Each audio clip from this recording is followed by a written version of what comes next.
The Bostonian is Matt Perrault. This is our city. The book is Dave Sharapan. Pay him. Pay that man his money. Together, they are the Bostonian versus the book. You covered 12. I covered. Follow the show on Twitter at Boston versus the book. How do you like them apples? Bringing you the best insight on sports betting news, Matt and Dave's daily picks, and an entertaining and unfiltered dive into the sports betting industry. Here's Dave Sharapan and Matt Perrault. And here we go.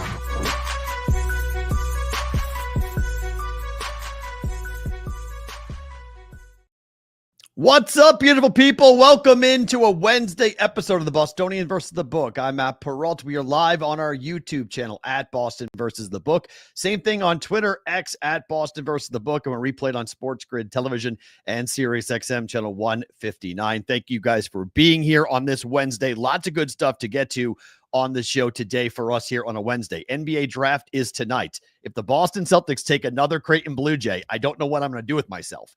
Last year in the first round, they took Baylor Shireman. Now they're being projected for taking Ryan Kalkbrenner. Brad Stevens, I love you already. You don't need to make me love you even more to make the Creighton Blue Jays the pro Jays of the NBA. I'm good with it if that's what happens here tonight. But we'll talk about the Boston Celtics and what's going on with front office and NBA salary expert Keith Smith, who's going to join us here in about 10 minutes or 12 minutes or so to break down the trade of Porzingis, the trade of Drew Holiday. And the big question that everybody has is the second apron in the CBA. Is that ruining the NBA? Because teams like Boston, but other teams are blowing up their roster because of the tax implications that comes when you spend too much money and you go over that second apron. Is it a good thing that teams have to blow up their roster? We'll get to Keith Smith coming up here in a little bit. We open the show and start the show with the opening line here in just 1 second, but we're going to begin with a new segment. I don't know if I'll do a liner or a stinger for this, but I'm going to start to highlight you guys. Different places, different times throughout the summer. All right. So when you guys are doing stuff with your BvB hats or just in general, right? If you are a brigade member, if you're watching this show, you're a brigade member, and you're looking for some type of, extra publicity for whatever you're doing, well, send it to me. Email it to me. Go to our website, askthebvbshow.com. You can text it to us, 702-570-8255. Askthebvb@gmail.com. Because today, two of our guys are driving to meet up, to go and see each other and hang out for a baseball game.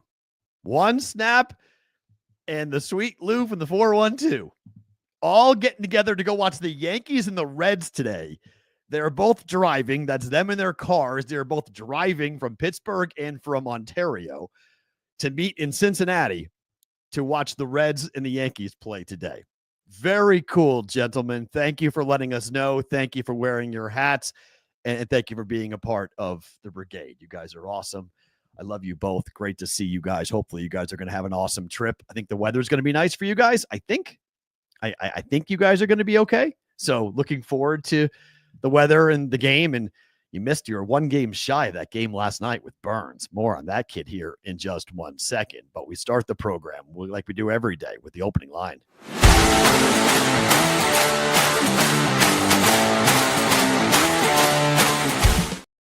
All right, so people have their what's in a bunch about a vote that's going to be happening very soon about college athletes and whether or not college athletes are going to be given the right to gamble on professional sports.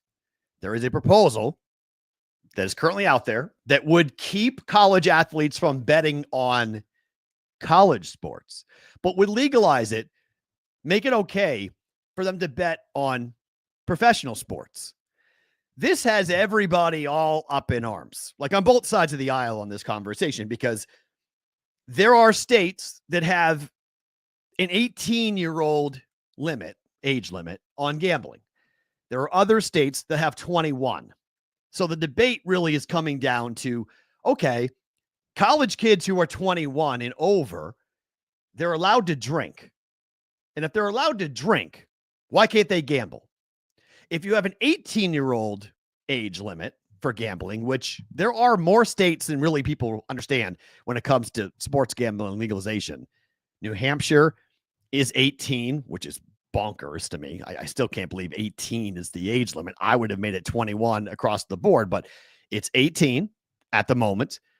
And they're not the only state. There are a bunch of other states that also are equally involved in 18-year-olds being allowed to bet. Now, I think if you are somebody who is involved in sports gambling, you want the ability to police and make sure that kids aren't getting into trouble, right? Well, here's my question, and here's my issues. I know sports gambling is a dangerous activity for some people, but we're going to have this conversation about gambling. And I keep coming back to the alcohol conversation. And I keep on coming back to the idea that we have gotten to the point on college campuses, and I'm 48 years old. We just expect alcohol abuse to happen on college campuses. Like we're pretty cool with it. Like we've just sort of like brushed past it and allowed it just to be part of the college experience. And so now all of our attention is focused on sports gambling and whether or not sports gambling should be legalized. I'm not smart enough, or I'm not, qualified to tell you about the brain of a 19-year-old and how the brain is being formed and the way that addiction for young kids come up. But it is wild to me that we're allowing universities like Iowa State to sign deals with casino companies in the state of Iowa. Their athletic department is sponsored by a casino. We're going to allow that, but we're having conversations about whether or not a 21-year-old college kid can place a bet on a baseball game, on a professional baseball game. If he's a football player at Iowa State, why can't he bet on Major League Baseball? Why can't he bet legally now, not illegally, but legally bet on a professional sports game? You can say, well, Matt, it's a slippery slope. All of a sudden we start talking about guys getting in trouble, and now they're using their credit card, or they're borrowing money, or they're stealing money from their parents, whatever like horror story you want to project and paint to the potential for gambling to ruin the life of a college athlete. And thus, if he's in trouble, he's then potentially a target for somebody to get involved with a scandal, a scam, a point shaving operation, whatever it might be. And do those things happen? Absolutely, those things are happening, but they've been happening for decades. Legalization for sports betting for an athlete in college is not going to change things in terms of the way the underbelly of society, if you will, the illegal operations, what they're trying to do to make money. Now, the illegal operations, I'm not going to deny that if a college kid is gambling, he could get in trouble, and making it, like bright lights explaining the dangers of what gambling can do. But that's up to the universities to do that, right? Because every college that I know during either an orientation or some type of welcome to college type event always talks about safety, always talking about protecting yourself, always talking about knowing who you're with, and don't go home with strangers, and don't drink to the point where you're intoxicated, right? All of these things that happen all the time. But this is another story in which you see people's attitudes towards sports betting and the way that they think it's the devil, like it should be blamed for everything. And I went and pulled some numbers, and I was like, you know what? Let's just take a look at this, because it is pretty wild. Okay. This is drinking. This is just from like a quick little AI search about binge drinking. 45% of male full-time college students ages 18 to 22 reported consuming alcohol. It's half. 18 college kids, half. I would say that's low. While 29% engaged in, quote, binge drinking, which is almost like anybody who has more than like 3 drinks, right? If you're drunk, you're binge drinking. While rates of alcohol use are similar between male and female college students, binge drinking is more prevalent among males. In the past month, around 45% of male college students report drinking alcohol, and binge drinking is basically going and getting drunk. The one interesting piece about drinking that has come up for the kids in high school and the kids even younger, like the kids who are like 13, 14, 15, they're not drinking as much, which is great. They don't really want to get involved with alcohol. Now, a lot of them aren't getting involved in parties and dating and other things that socially would be what we all did growing up. They're not doing any of that. That's a different problem.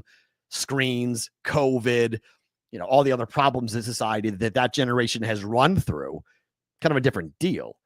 But it is wild to see that, look, there's a lot of people that binge drink, right? 29% are drinking to the point where they would be considered a problem drinker.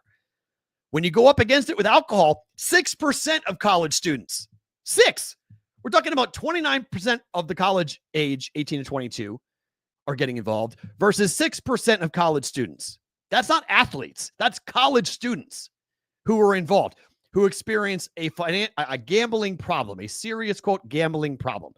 The prevalence, around 75% of college students report gambling in the past year, both legally and illegally.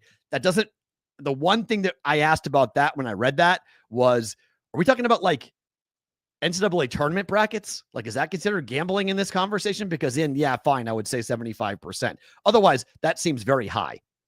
But if 75% are betting and only 6% have a gambling problem, okay, I'm not saying it's good, but that's not like 45 to 29% when it comes to alcohol.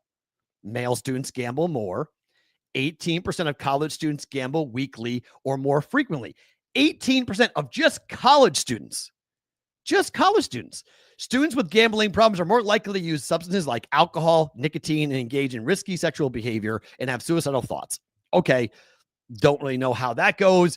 That's all anecdotal in my mind, up to the individual. Gambling problems, problem gamblers often experience negative consequences, including financial problems, academic difficulties, and mental health issues. Sure, I'll buy into all of that.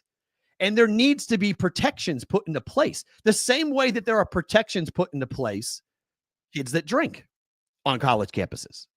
But this is just another example. It's another issue where we're seeing the college life and the gambling side of things. And if you are an NFL employee, you cannot even step foot into a sports book. I've told this story before about being with a Green Bay Packer employee and walking, and I was just going to go cash a ticket. And the guy was like, I can't go in the book. I can't follow you. I'm like, what do you mean? You're not doing anything. He goes, no, I can't be seen in the book. I'll get fired by the Packers if I even step foot into the book.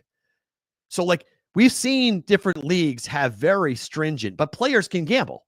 NFL players can gamble on anything, but NFL employees cannot. So when we have different rules and we have different standards, this becomes problematic. This is where it gets very murky and very difficult. And it's why the Iowa State football case and the Iowa football case got so much attention, because those kids all got screwed, lost eligibility, had to go to court, got arrested. Now, the court case got chucked out, but they got their names dragged through the mud. And yet Iowa State went and signed a deal. Their athletic department is now being sponsored by a local casino in Iowa. I'm not angry about that. I'm not mad about that. It's just the hypocrisy of it all is really wild. So watch that story. Watch how, again, that goes as college kids are now being talked about and talked to and dictated to. And everyone's now clutching their pearls about all of this and saying, no, this can't happen. But everyone else can bet on college campuses, but the athletes can't bet on pro sports. They're not allowed to bet on pro sports because they're going to get into trouble. But other kids on campus are going to do it. All their friends are going to do it. The illegal gambling world is still going to exist, but we don't want these kids betting legally where we can track them and give them help if they need help. No, we're not going to do any of that. That vote will happen very soon for the NCAA when it comes down to legalization. My guess is it will be made illegal. And again, as we've stated on this show a lot, I'm anti-prop betting on college kids. I don't think prop bets should be given out on college kids. Betting on games, I'm fine with it.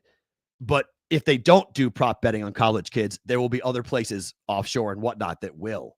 And if you're looking for that, say the NCAA tournament, say the college football playoff, people who want to bet on it are going to go and find it. And that's the biggest problem, is that you can't just say, we're not doing it. when other entities will, because folks will go find it and they'll go and bet on it. All right, tonight we have the NBA draft. We have the big question circling. Is the second apron killing the NBA after what has happened to the Boston Celtics and others? NBA salary expert, a guy who covers this stuff quite regularly, Keith Smith, joining us here on the Bostonian versus the book. Keith, Matt Perrault, thanks for coming on. How are you today? I'm doing well. Thank you for having me. All right. Answer that question at the top here. Do you think the second apron with the CBA is killing basketball? No, I think it's doing exactly what it was intended to do. They're trying to level the playing field as much as possible between teams that were going to be outspending everybody. For example, Steve Ballmer and the Clippers, there was no luxury tax penalty you could have put on him that he wasn't going to spend because he finds that much money in the amount of time it took me to say this sentence. Like he just wasn't going to be shut down by that. The Warriors are chilling. They weren't going to go that direction. The Suns were headed that way. So they wanted to do something to keep these teams and curb the spending while lifting everybody else up. The other thing too that I'll just say is I keep seeing people say, why did the players agree to this? They're getting killed, and all this. They still get 50% of the money. Like they still get 50% of the money one way or another that comes in. No one's getting killed here because some teams are having to lose some players that they like and seeing some teams break up, but you're also seeing other teams build up and try to get to that level. Well, one of those teams building up, the Hawks, as they made the move yesterday, finalizing a 3-team deal to go get Kristaps Porzingis. Boston, in back-to-back days, traded a massive contract. First, it was Drew Holiday, and yesterday it was Kristaps Porzingis getting traded. From a Boston perspective, are they done, or do you think there could be more coming tonight? I don't know if it'll be tonight. We'll see. Draft night is Brad Stevens has been pretty active on draft night with trading picks and the like over the years, but we'll see what that looks like. But I don't think they're done overall. Free agency doesn't open for 5 more days or so. So we're still a little ways out from that being a thing there. So I think they've got these 2 big deals in place with Porzingis and Holiday headed out. But they're still over the first apron. They're still over the tax. I think they'd like to try to dip under those.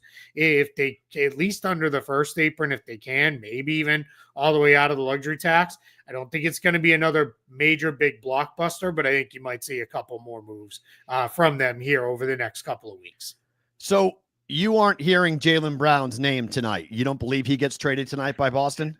I would be pretty shocked if that happens. All the intel that's out there matches everything I've heard, that they're getting calls, but that's the key part. They're getting calls. They are not out there shopping Jaylen Brown and Derek White. It was a little bit different with Drew Holiday and Kristaps Porzingis. They were looking to trade those guys to start the process of resetting the second apron. With Brown and White, it's going to be blow us away in an offer and we'll start to listen. But until then, probably not. I know there's talks of teams that are in the top 10, maybe chasing Brown, maybe chasing White. So we'll see. I wouldn't say it's a 0% chance. I'll just be pretty surprised if we see either one of those guys in a move this evening. The Spurs have the second pick in the draft, and that name has been, or that team has been tossed around as being potentially a landing spot if Brown were to be moved. Do you think the Spurs are going to trade the second pick, or are they going to wind up sticking with Harper? I think they're going to stick with Harper. It's not a super clean fit, but with him and Castle and Fox, they're all backcourt players. They're all on-ball players. None of them is a very good shooter. But I think San Antonio realizes, hey, we've got Wembanyama for the next decade plus. We don't have to be a perfect team today. we can sort this out, let it figure itself out over the next little bit. Yeah, it might be a little messy with those 3 guys in the backcourt, but maybe Harper's got good size, Castle has good size. Maybe we could play all 3 of them together a little bit and sort through it that way. So that's what I think is going to happen here. Is I don't think you're going to see them move off the pick, take Harper. I think Flag and Harper, we could just open it with Adam Silver saying they're off the board, it's done, and just move on to the 3rd pick where things get really interesting and potentially crazy. But I think that's how confident I am those 2 guys are going to go 1-2. You mentioned Flag with the Mavericks at the top of the draft. They re-signed Kyrie Irving after they declined, or he declined a team option or player option, I think it was, that he re-signed for a 3-year deal. Some people are saying that he didn't take market value, that Kyrie Irving signed below basically $39 million a year for 3 years. It's not like it's chump change, but is that deal below market value for what Kyrie could have gotten if he gone out in free agency?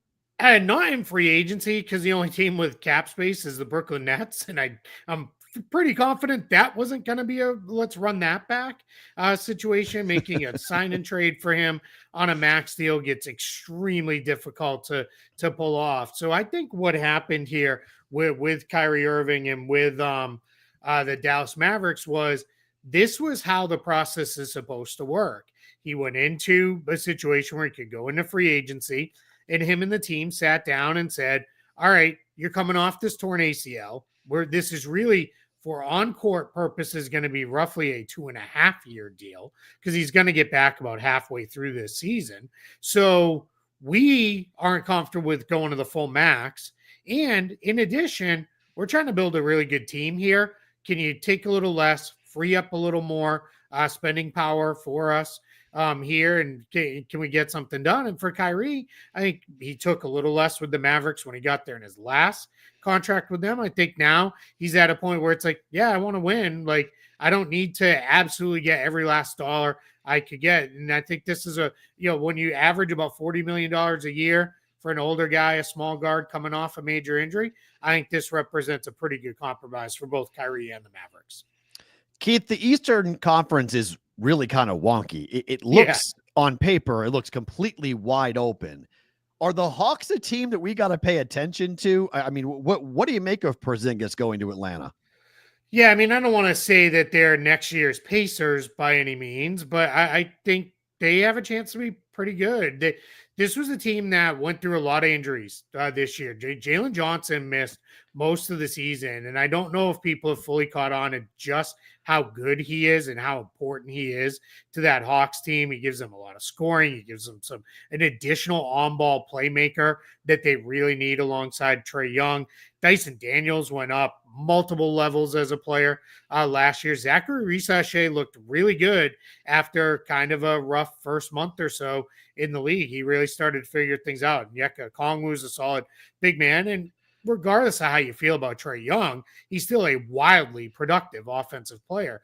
So now you get Porzingis in there. We'll see what they do with Karis LeVert. Do they re-sign him? They've got a couple other issues you got to figure out. Probably get a real backup point guard in there for Trae Young.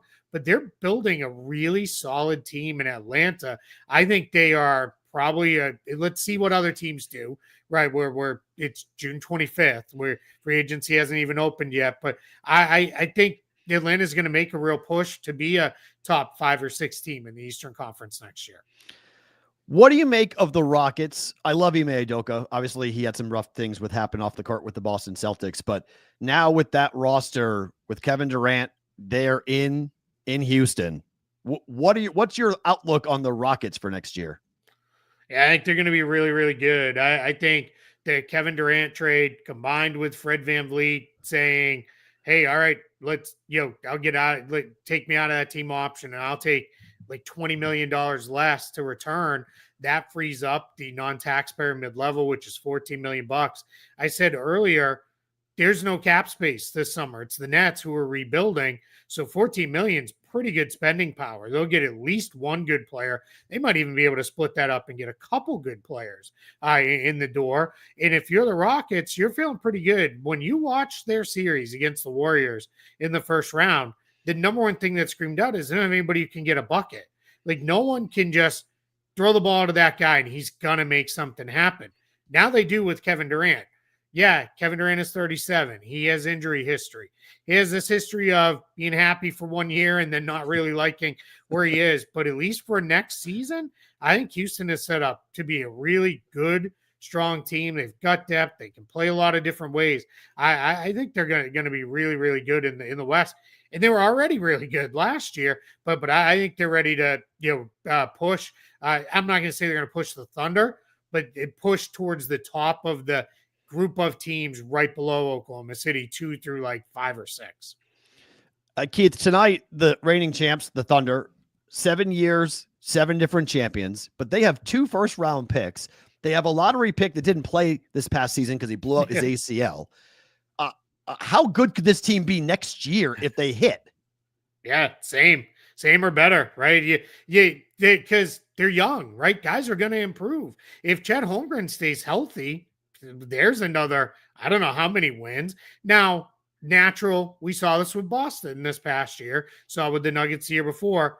I always like to say, you don't climb Mount Everest, come down, and be like, you know what? Let's go right back up. Like, let's load up and go back up. You take a little bit of time, you rest up a little bit. So you might have some regression. They might win, I don't know, 64 games instead of 68, but they're going to be really, really good next year.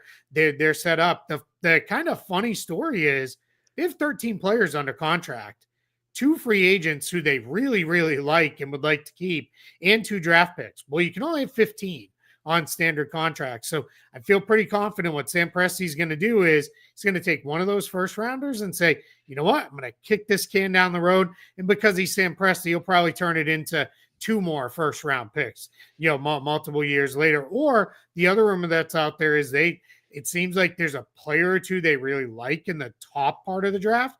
And you may see them say, hey, if we could take, I believe it's 15 and 24, can we use that to get up to 9 or 10?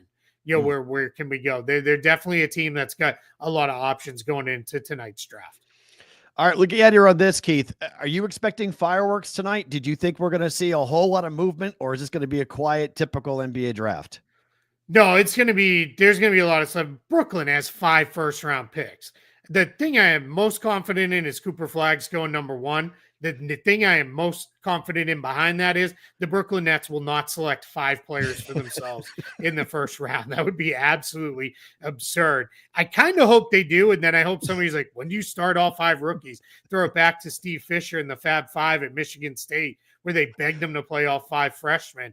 Like, all right, maybe they will, but they're not going to do that. They're going to make moves. It'll be, move up. They may move some of those picks out. There are teams that are trying to trade into the first round because there's guys that they like in the 20s. So you're going to see a lot of movement. I don't know that we get the blockbuster superstar trade, in part because we've already had a bunch of those here already. We've had 6 trades, and 5 of them, I would say, were pretty big trades.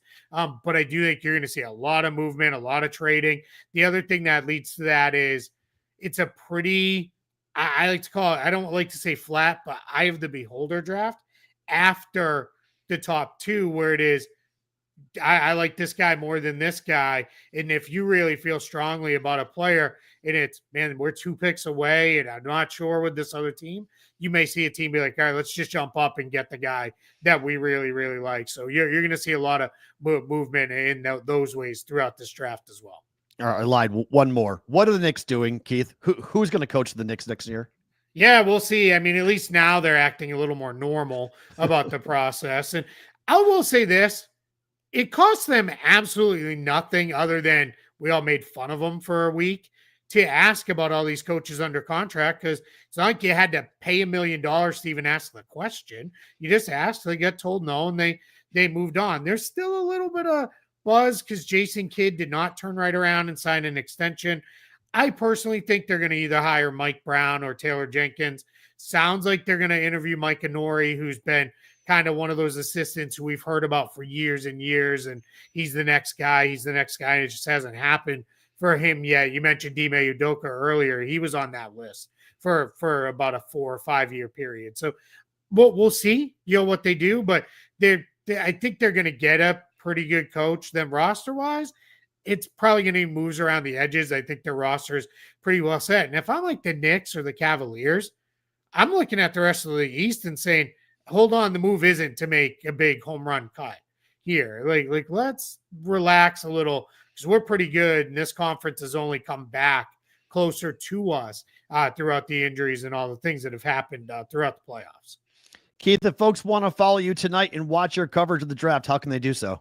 Yeah, NBA Front Office Show. That's my show. We'll be live on YouTube, Trevor Lane and I, for the entirety of the first round. We'll go live shortly before the draft kicks off, and then we'll be live throughout the first round of the draft, just breaking everything down. I will say we're going to spoil the picks. If tweets come out, we're not going to wait till they're made because otherwise you get too far behind. So we're going to be talking about everything, as it happens and all the news breaks and all that. We'll have a lot of fun. Subscribe to the show because we go 4 or 5 days a week anyway, talking rumors, news, transactions, all the latest things. You get deep into the salary cap and how trades work and all that stuff. And then all my written work on spottrack.com. You can look that up. I've got 30 off-season previews posted for each NBA team. I have free agent rankings, my overall top 50 free agents. Plus, I ranked every free agent, wrote about all of them by position, as well as trade recaps are up for all 6 trades we've seen this summer. And then if you're looking for draft-specific stuff, the Basketball Bulletin, I've got my top 100 big board with my tiers listed there, as well as my guys list, which is players I really love in this draft and I'm probably higher on than a lot of other people. Keith, great stuff. Thank you for the time. No Jaylen Brown trade today. No trade. We can't have it. I don't think so. I'll be pretty surprised I'll take it even further. I'll be pretty surprised if it happens at all, but I certainly don't think it's going to happen today. Thank you, Keith. Have fun in the draft tonight. Thank you. I appreciate it. That is Keith Smith joining us here on the Bostonian versus the book. Great to get him on the program, talking everything about the NBA and the NBA draft as we roll here into NBA draft day today. And look, I as long as Jaylen Brown doesn't get traded, I don't care what happens in the draft tonight. Like as long as that doesn't go down, I don't care what happens. Like everything else is just butter and fun, and let's just see where it goes. But like to me, Boston had to move Porzingis. They had to move Holiday. They told everybody. It was known. Brad Stevens did a great job. I'm from Andover, Mass. Okay. That's where my hometown. Methuen, Massachusetts is the town next to me. Lawrence, Massachusetts is the other town. Like Andover is surrounded. It's Methuen on one side, Lawrence on another, North Andover on the other, where I'm from. George Niang is a Merrimack Valley legend. He's 32, about to be 33 years of age. He played at Iowa State. I've watched and talked about this kid for so long. He is now a Celtic. Like I have got kids from the Missouri Valley who are currently, Merrimack Valley, wrong MVC. I covered the Missouri Valley, the Merrimack Valley, where I played high school ball. Merrimack Valley, now on the Celtics. I've got Baylor Shireman, a Creighton Blue Jay on the Boston Celtics. And I very well could wind up having, depending on what Boston does tonight, Ryan Kalkbrenner on the Boston Celtics tonight. So like my team is rounding out. Jaylen Brown cannot be traded. Okay. Like Jaylen Brown cannot be traded. If he is traded, I love Brad Stevens to death. I cannot see Brad Stevens making that move because Boston with Derek White and Jaylen Brown is a really good team still in a banged up Eastern Conference. Okay. That's still 2 top 25 NBA players. You can go and make some noise. Now, you're not going to win the East, but you can win, 50 games and make the playoffs. And then we'll see what Tatum does. We'll see what the rehab looks like. We'll see how quickly he comes back. And if not this year, next year. So the Simons piece coming back, he's a bucket getter. He didn't play a lick of defense, but he's a bucket getter. You got role players, and we'll see what Al Horford looks like. We'll see if Boston decides to re-sign Al Horford and Luke Cornett, who are 2 free agents. They may come back and make another run at it. You've got the 6th man of the year in the NBA coming off the bench already. So I love Peyton Pritchard. I think he would just keep on getting better and better as a shooter.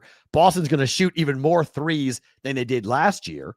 They need to go get a rebounder tonight, and Ryan Kalkbrenner would be a pretty nice 7-footer to come in and protect the rim. That's why they think Boston might go get him. So let's see what happens. But otherwise, as long as Jaylen Brown stays where he is, I don't care really what happens with the draft. It's not going to be that important to me. We'll recap it obviously coming up tomorrow, but cannot trade Jaylen Brown. What happened last night?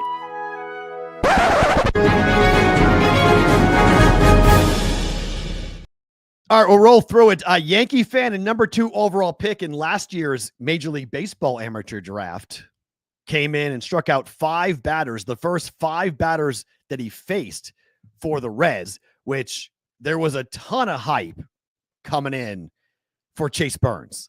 And when you live up to the hype, they won the game 5-4 in 11 innings. He allowed 3 runs over 5 innings. But you come into Major League Baseball and you were drafted last year, and you mow through the first 5 batters that you see. Oh boy, that was an impressive debut.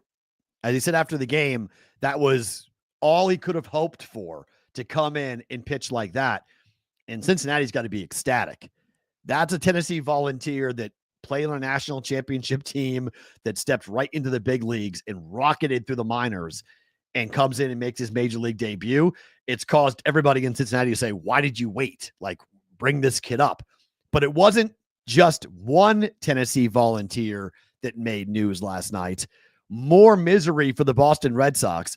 Boston blows a 1-0 lead late in the game, then a 2-1 lead in extra innings to another rookie and fellow top 5 pick from Tennessee who made history. Christian Moore hit a game-tying home run, hit a walk-off home run with his team trailing and driving in all 3 runs that the Angels scored last night. No other player in Major League Baseball history has ever done that. He's a rookie from that Tennessee Volunteer team that Burns pitched on as well. History. This is why sports are so cool. This is why when you go to the ballpark, when you go to a basketball game, when you go to a football game, you have the potential to see something that you have never seen ever before. It's 1-0. The kid hits a 9th inning tying home run. It's 2-1 in extra innings. Red Sox score top of the inning, 2-1. They're winning. Kid comes up, 2-run shot, wins the game. Drives in all 3 runs, game-tying home run, game-winning home run. It has never happened before in Major League Baseball. The history of Major League Baseball. That's never happened before. My gosh. If you're looking for some interesting trends, the Brewers scored first and won again yesterday. They won 9-3 over the Pirates. In that game, O'Neal Cruz got benched for not running out a double play ball.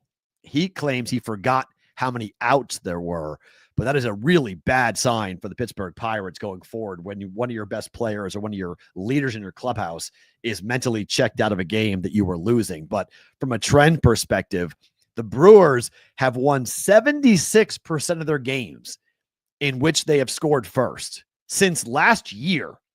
That's the second highest average in Major League Baseball. The league average is 68%. 2-run home run yesterday in the bottom of the 3rd inning started the scoring for Joey Ortiz and the Brewers, and they went on to win the game 9-3.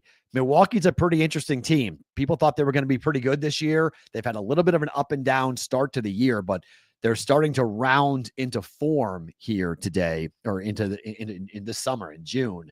We'll talk more about Milwaukee a little bit later on, but that is a team that I think is one to keep an eye on, in particular today, because there's a hell of a pitching matchup starting today between Pittsburgh and Milwaukee, with 2 of the best young arms we've seen in recent memory pitching today in the Brewers and Pirates game. More on that here in just 1 second. But the Cardinals win again against the Cubs. They go for the sweep. I mean, offense, and more offense here coming up for the Cubs and the Cardinals. And 8-7, the win yesterday. We've seen the Cardinals go 26-15 at home. I'm on their over for their win totals, and the Cardinals have been really hot. They took 3 in a row against the White Sox. They took 2 of 3 against the Reds, and they've taken 2 of the first 3 against the Cubs. Dating back to the 3rd game against the White Sox, the offense for the Cardinals has scored 5, 8, 6, 6, 1, 8, and 8 runs. Only one game in which they weren't offensively putting multiple people across home plate. And today, I don't know. I mean, there really is no other way to play the game coming up here today. In fact, it is part of what we call Just the Picks.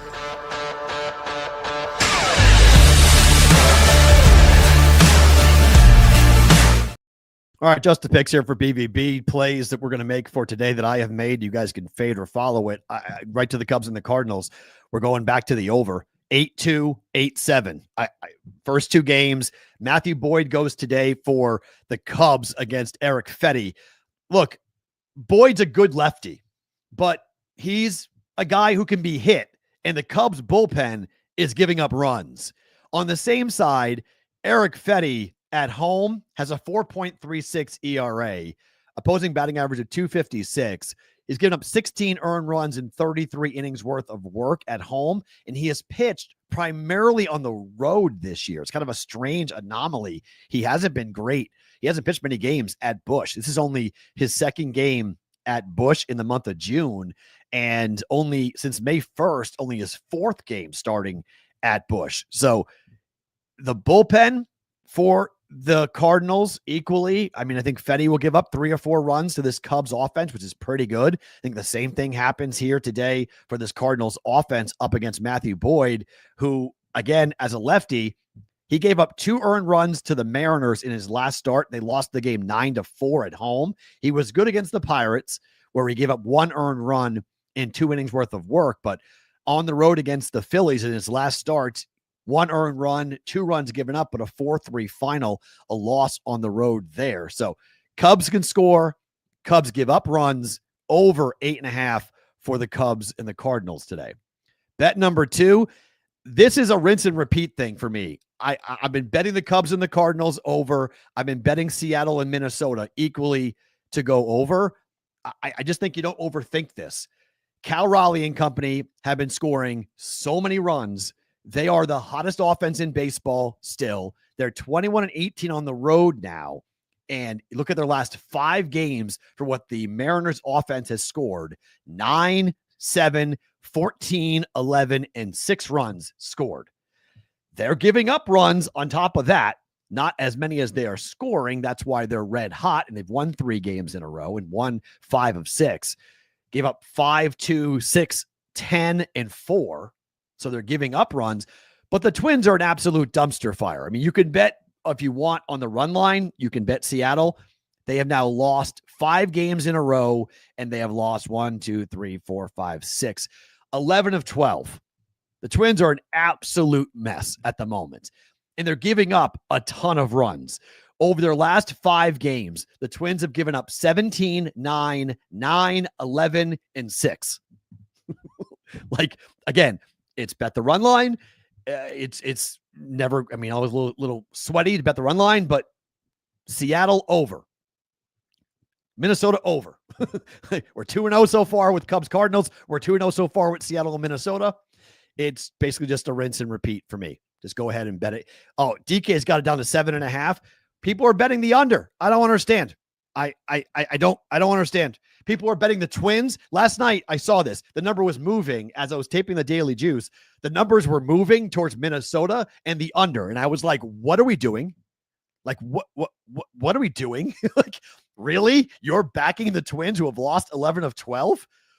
Sure. Like, again, I just bet streaks. I bet trends and I bet streaks. If it burns me, it burns me. But if you want to back the Twins today, bless you.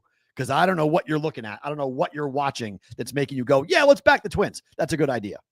One more before we get to the BvB prop bet of the day, which, by the way, we're 0-2 this week on the prop bet of the day. Rays money line up against the KC Royals. Sorry, JC from KC. I'm back in Tampa. I really like what I've seen out of Tampa. Brendan Lau has been tremendous. This is a team that's playing really good baseball. They are 1 game behind the New York Yankees after a 5-1 win yesterday against the Royals. And I know fading Michael Wacha at home could be a little bit of a danger, but Rasmussen's been good for Tampa, and they're 17-12 on the road. Funny anomaly. The Royals went to Tampa and swept Tampa at Tampa. Now you have game 1 that gets won by the Rays on the road at Kauffman, and they have a chance to win the second game with Drew Rasmussen on the mound, and I think that they will go ahead and do that. There's been some money that's come in here. I got 120 last night. The money line now price is 130 or 135, but I like the way Tampa's lineup is playing. We know that for Michael Wacha or anybody, the Royals don't score. So if Rasmussen and company can just, and that bullpen for Tampa has been good, just give up 2 runs and they win, because I think Wacha and company in the bullpen will give up 3 or 4 runs. Probably a 4-2, 4-3 type of win here for the Rays. But I like Tampa to win today to take game 2 of that 3-game series here. Yeah, JC McCasey. The Royals can't score at home, let alone in general, so don't blame you. Haven't won a game at home since May 31st. Like they don't score. So like I mentioned, prop bet of the day is a little bit cold. We went 4-1 last week. 4-1. We're 0-2. We need a win here for the BvB prop bet of the day.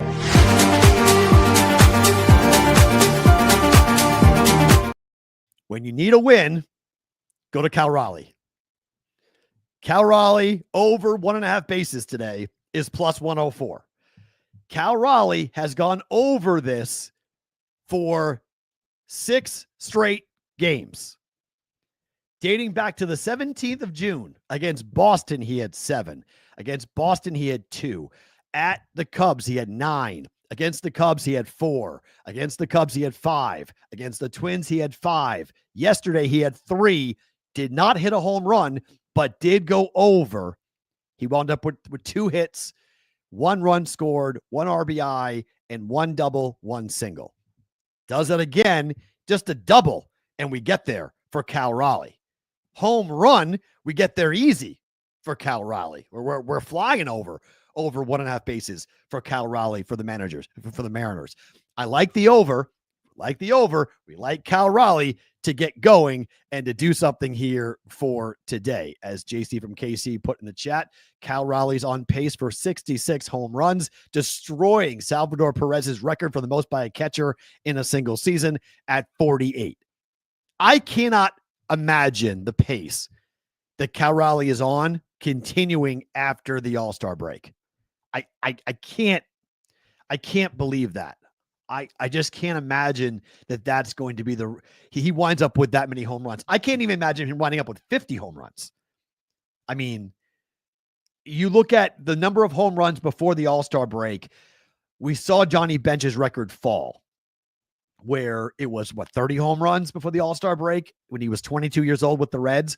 That Cal Raleigh broke that record. He's doing things at the catcher position that, the last time I remember talking about a catcher hitting like this was Mike Piazza.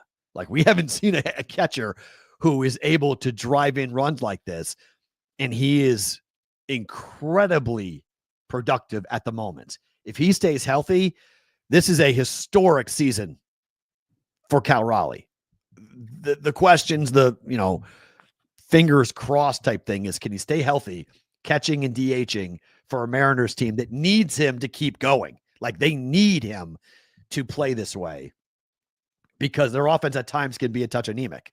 But right now, the lineup is hitting. Cal Raleigh is hitting over 1.5 bases at plus money. Sure, take it against this team, weather or not. I know someone in the chat saying the weather might not be great for that. Let me give you an updated weather forecast for the game here today for Milwaukee and the Pirates. Sorry, Seattle. Sorry, wrong game. Sorry. We're looking at Seattle, not that. We're looking at the Seattle game for the Mariners and the Twins in Minnesota. Weather forecast is raining, 70 degrees. It's all right. As long as the game gets in, it's not like it's going to be like 45 and raining. So as long as the rain holds off and it's not raining like buckets like it's in Tampa a couple days ago over the weekend where they tried to play through a legitimate monsoon. That game went over. I don't know if you guys were watching that game on Sunday, but that was crazy. That game was like 3-1 in the 9th inning. And it wound up like 9-3 because they played through the rain. So the pitchers had no grip on the baseball. It turned into just a home run derby. So just because it's raining doesn't always mean the game goes under. Sometimes it can mean the game's going to go over on that. And yes, the weather portion is now back. The weather portion part of the show, Wet Rock is back. What do you do if Ohtani wants to hit in the home run derby?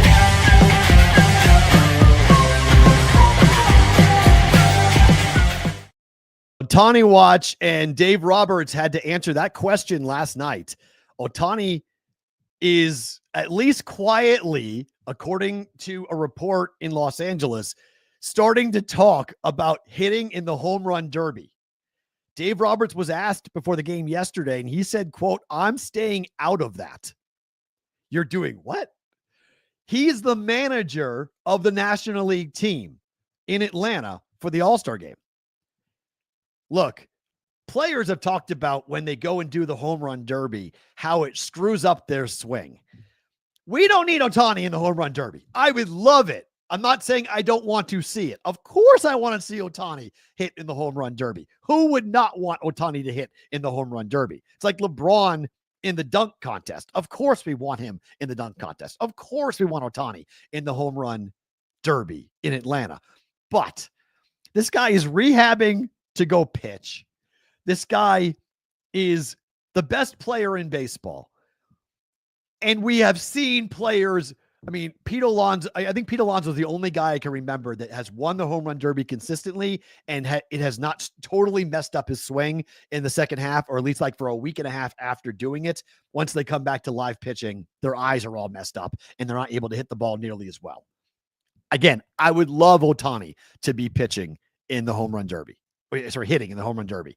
But I want to see him pitching. I want to see him playing for the Dodgers in games that matter. I don't need the Midsummer Classic. I don't need the extra.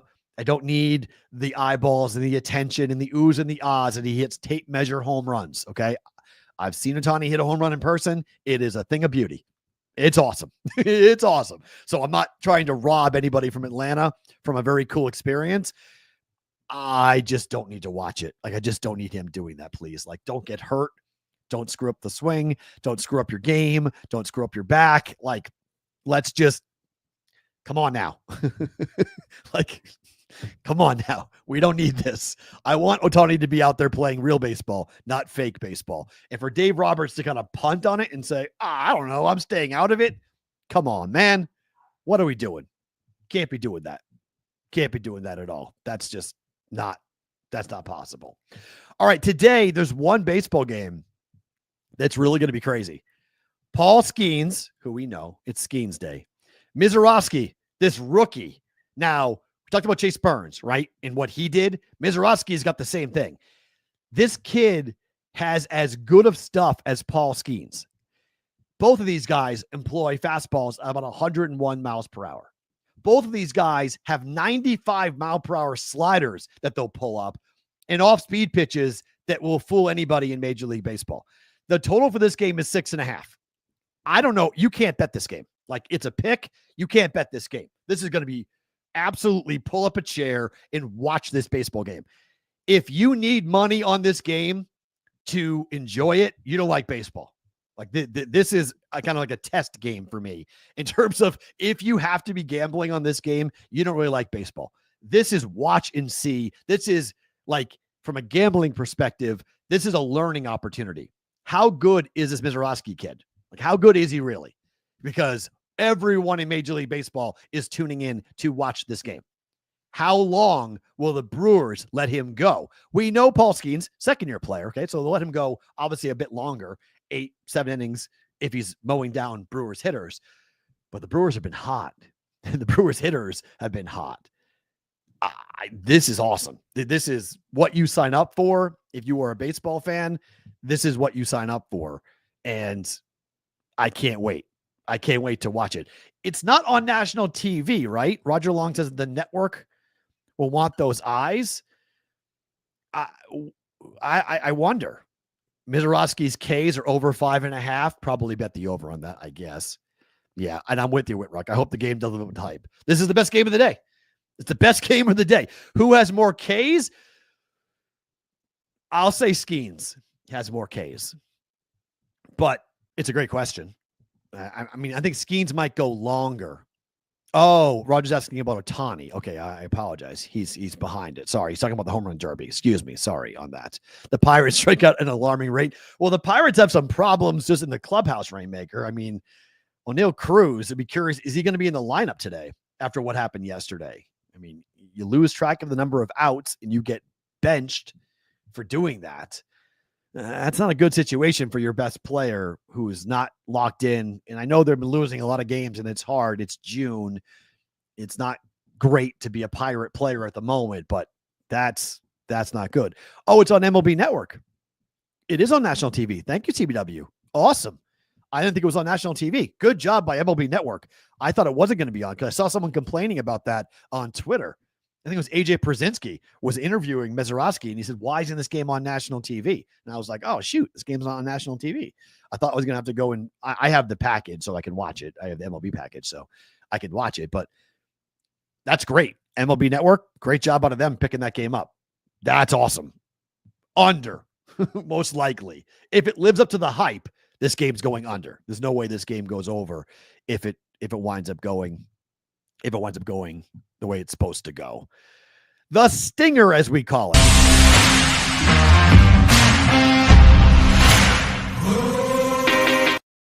All right, this is the story that everyone in the football world has been talking about here for a bit, and it is a crazy situation, and I don't know how the dog got out. I don't know if you guys can hear the dog barking, but I have no idea how my dog got out. He was locked up. He got out. He busted out of the crate. Look at that. Ninja is called Ninja. You ever wonder why my dog is called Ninja? For those of you guys that may remember the Daily Juice on the things where the dogs bark occasionally, and even on this show, because he can unlock things. He can climb. He's a dog, but he's half Italian Greyhound and half Chihuahua, and the thing can climb. That's why his name is Ninja. When we got him, his name was Ninja. We left it alone because the thing can literally scale up his crate and get out. So it looks like he scaled up and got out. But Deontay Johnson admitted that last year, while playing for the Ravens, he checked out mentally, his words, on the Sport and Suits podcast. He refused to enter a game last year for the Ravens, a Week 13 game against the Eagles. He explained that he had not been playing enough and that he was not going to go in there in the fourth quarter. Quote, I wasn't getting into like no run plays, like no passing plays, no nothing. It was cold. By the way, it was 43 degrees. It was cold. I'm on the sideline just standing there, just going to the heater back and forth, just waiting to hear my name called. End of the third, going into the fourth, they're like, Tay, we need you. I'm like, nah, I don't think it's a good idea for me. Like, I was already thinking about my legs. I don't want to go out there and put bad stuff on film. It's not like I didn't want to go into the game, but leading up to this point, I'd already been through so much. The only team that offered Deontay Johnson a contract this offseason, the Cleveland Browns. Is it warm in Cleveland? Like, is it a balmy Miami, Houston, LA type environment in Cleveland in November and December? If you don't want to play in Baltimore when it's 43 degrees, do you want to play in Cleveland? My goodness gracious. Like, you want to talk about tapping out? What are you doing? You can't do that. Like, you can't admit it. On top of that, if you do it, you can't admit it. Like, it's one thing if you do it. If you do it, just be quiet about it. If you tell the world that, hey, I quit on my team, you're a professional athlete. You quit on your team. You are openly admitting that you quit on your team. And if I'm a Brown fan, I'm like, great. Another guy that our team went and signed, another issue. So not only do we have Shedeur Sanders to worry about in his speeding and everything else that's coming with him, now we got to worry about Deontay Johnson running around telling the world that he quit on the Ravens because he didn't want to go into a game because he was cold. He wasn't being used enough. I mean, I know that divas, there are tons of wide receiver divas all over the league, but what are you doing? Like, what are you doing telling the world, yeah, I wasn't getting used by the Ravens, so I just told them, nah, I'm good. Hey, Tay, go in the game. No, I'm not going in the game. What? You're not going in the game? No. We're paying you how much money to play in this game right now? We tell you when to play, not the other way around. Like, he got suspended from the Ravens for good reason. And again, the only team that offered him a contract this offseason, the Browns. So, like, I know Cleveland is desperate, and I don't know the full dynamic of what the contract reads. So maybe they get to camp and the guy doesn't produce and they can cut him and get out of it, and it's really not that big of a deal, which is often the case with NFL contracts. But he's not doing himself any favors. If I'm a Brown fan or I'm Brown radio today in Cleveland and I get this story, I'm like, yeah, I'm done with all of you. Goodbye. Thank you for being here. We're done. For you guys who are watching on the replay, thank you for being here on SiriusXM and Sports Grid Television. If you guys are live with us, don't move. We'll jump into a couple extra things and favorite thing about today on the other side with bonus time.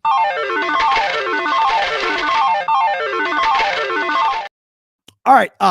News of the industry for us here today is kind of a local story, but it's got a twist to it.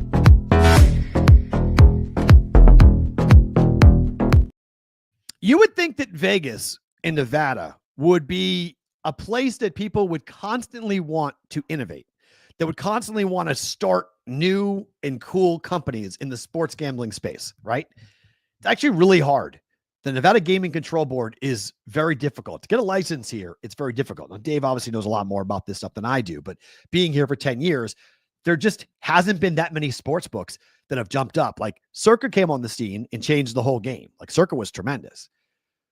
But that's about it from the sports betting perspective. We haven't had many new players on the sports betting scene. And we have a new one. We have a new one. Joe Asher, the former CEO of William Hill, is starting an independent sports book here in Nevada. It's going to be located at Ellis Island here in Vegas. They're going to be the book of record for Ellis Island. And then he's going to also have a couple other physical locations around the state, but they're going to be heavily involved in obviously mobile sports betting. This is going to be really interesting to see as to what they try to do with this book. Asher plans to launch Boomer's Sportsbook, which I when I first read that, I started to laugh. Okay. Like, is this a play on words, calling it the Boomer's Sportsbook? Or is there another angle that I'm just not really understanding? Asher said in an interview with the Daily Independent here in Nevada, I know there's an appetite from independent casino operators for an independent sportsbook. And I think he's probably right. This is why Circa has a satellite property at the Tuscany, which I will be at later today, signing up people for the Brigade proxy service. The Tuscany is a gorgeous property. It's a little off the strip, but Circa runs their sportsbook because it's an independent operator. They come together. So I think he's right. I mean, Circa's already proven this, that there are people in town here that have been looking after or are independent, who aren't part of kind of the Caesars MGM world, that want to have their own sports book or an independent sports book to come in here and do this. Now, William Hill under Joe Asher, before they were bought by Caesars, there are many people that loved to bet at Caesars. At William Hill, rather. They loved what William Hill offered. William Hill had a bunch of cool contests. William Hill had, pretty big limits. William Hill was willing to take kind of all newcomers. They were seen as sort of like how Circa is seen now about wanting people to come in. Now, they did limit people. That did happen. But that's because of they were hit by a lot of the syndicates. They would take bigger bets, and thus the syndicates would come on in. So before they were bought by Caesars, William Hill had a pretty good reputation under Joe Asher. So I'll be curious to see what happens here with this in Nevada and where it goes. The Tuscany is the favorite Vegas of deadheads. Really? Why is that? Interesting. I don't know that's interesting. Wasn't Ellis Island a Caesars book? It still might be, but they may have a contract that ran out, and that's why they're swapping for whenever this comes down. I'm not sure. Is the remodel done yet? No, Vinny, the Ellis Island remodel is not done yet. It is still coming down, but it's going to be fun. Yeah, I mean, Pub 365 restaurant. Tuscany is a great property. I'm a huge fan of Tuscany. The rooms are great. They don't have the table games that people like. That's part of the problem. They don't have dealers 24 hours a day. Like it's not what some other strip properties have when people kind of expect from a strip property perspective. But the Circa book there is so convenient. Like if you're on the strip and you don't want to drive all the way downtown to Circa, going to Tuscany is like a secret unknown gem, like an absolute gem that needs to be known because it's so easy. You park right in front, you walk right in, the book is right there. There's never really a line more than like 2 or 3 people to cash tickets. If you have a Circa ticket to cash, it's the best place to cash tickets period, in Vegas. If you are someone with a ticket for Circa, it's so convenient. So, and for us to go in there, for Dave and I to sign people up for the Brigade proxy service for the contests, it's so good. Now, on the other side of town is on the way to the South Point, the Silverton has now a Circa book in it. And that equally is, it's not as easy as Tuscany. It's easy, but it's not as easy because you got to park in the garage and they got to walk through the casino to get to the book. It's not hard to get there. It's free parking and it's easy, but it's not nearly as convenient as Tuscany. Tuscany is phenomenal, like absolutely and totally phenomenal. So easy to do that. So I think it's smart for Joe Asher, and I can't wait to see what the book looks like. I can't wait to see how the book goes and what the book is offering. What unique things are they going to start? Because according to Asher, he said, quote, boomers will have a statewide footprint. In some places, there isn't much choice for consumers. In places like Elko, Nevada, small town, the only sports book is William Hill. He used to run William Hill. It'll be good for customers to have another option. That's true. I mean, I'm all for competition. I am all for competition whatsoever. What's wild about this, and if you guys know this name, Nick Bogdanovich is leaving Circa to go to run this. So head odds maker Nick Bogdanovich and number 2 odds maker Adam Pullen. There are also new executives coming from William Hill and other sports betting companies. He said, Asher, quote, we are putting the band back together with some new pieces, like the Eagles at the Sphere. The old guys are teaming up with the younger folks. Again, this is going to be interesting. According to a March 2025 filing with the SEC, Boomers at the time raised more than $22 million with 14 minority investors to start this book. When it starts operating, we're not exactly sure, but he wants to be up and running before football season.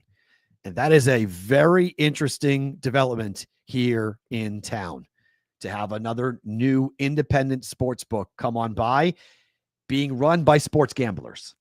I mean, that's much like Circa. Okay. That is a sports book run by sports gamblers. Nick Bogdanovich going back to working with Joe Asher is really big news. If you're inside, if you know the names and you've been around, having Nick Bogdanovich go and do that. Nick, at some point, I guarantee you will be on this show. When, I'm not really sure, but at some point very soon. Nick is close to Dave, and I've known Nick for years. So very cool stuff. So congratulations. I do find the Boomers is wild. Twitter battle incoming with Benson, doubtful. I mean, there's a lot of respect there. So I would be surprised to see those two guys battling it out with each other, but they're going to be after similar customers. That's very true. Favorite thing about today.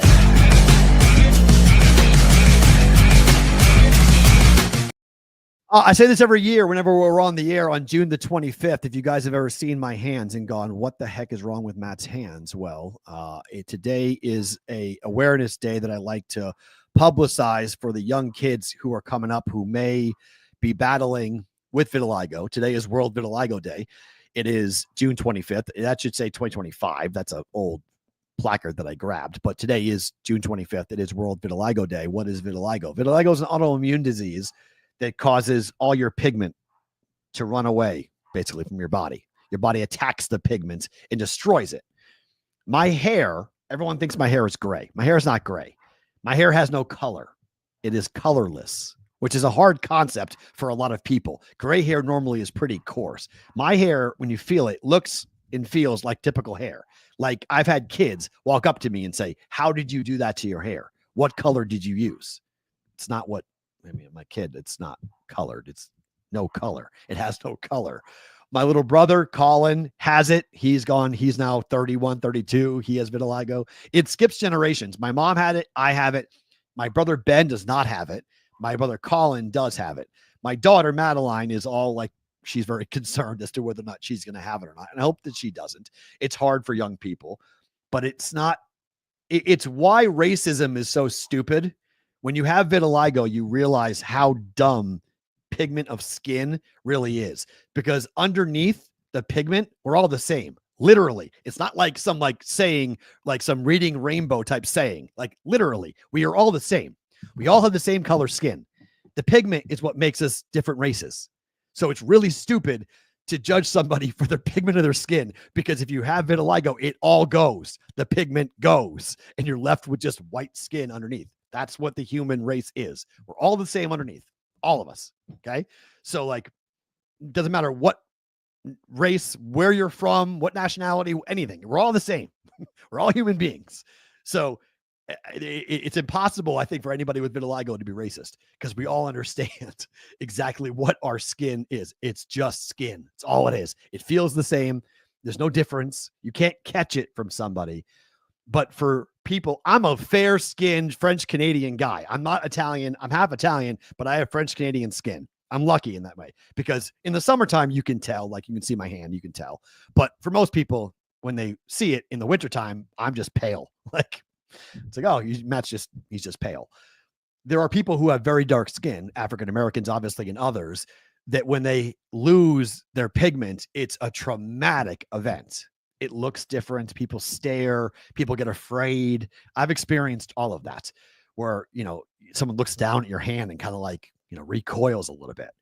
And you're like, it's nothing. You don't need to worry about it. So if you see somebody with that, like, today is a day where you can have a conversation with them or bring it up, because most people who have vitiligo know that June 25th is World Vitiligo Day, but it's more for the kids. I'll tell you, when I thought my hair just went prematurely gray. At 18, my hair was gray.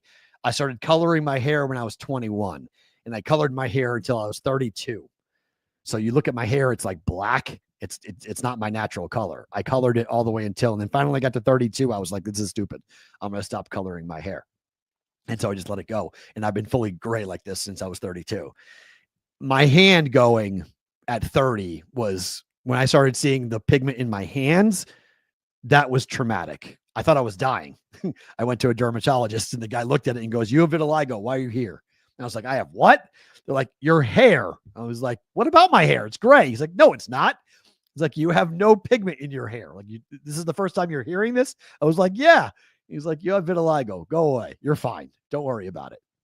Some people do pigment treatment. Some people talk about Michael Jackson and Sammy Sosa and other people who have had it, who have gone through a variety of different things. Although I saw Sosa over the weekend, and Sosa looks like he's no longer dealing with vitiligo. I don't know, but I don't know. Yeah. At 18, I had a lot of hair in that picture. That's true. That is true. But I was 18 there, and I started to go gray right then. I started to go gray.